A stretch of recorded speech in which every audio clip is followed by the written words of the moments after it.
Napapansin nyo ba? Lagi na naman tayong laman ng GMA7 News, ng ABS-CBN News. Gabi-gabi, balita na naman ng Maynila. Kagabi, dito sa distrikto, sa Arpapa. Doon, sa baryo. Saan ka nakakita?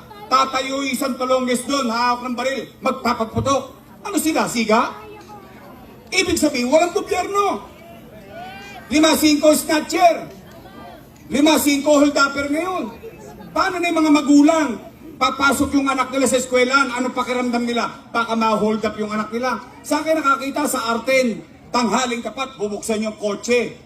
Tanghaling tapat, aakitin yung driver ng truck, kukulatain para makuha lang yung cellphone. Asaan ang gobyerno ron? Nangaubos na yun eh. I love you too. Hindi ho ba? Nay, tay. Oy, mga adik. Bago na kayo ha. Babalik nga ako.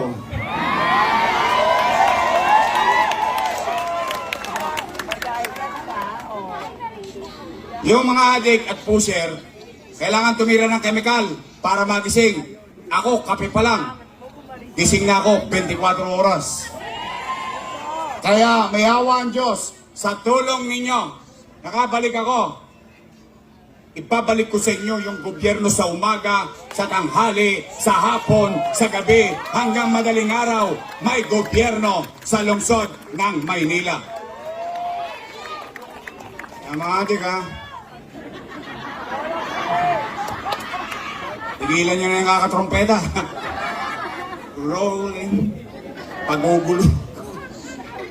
Totoo lang, laking perwisyo sa komunidad eh.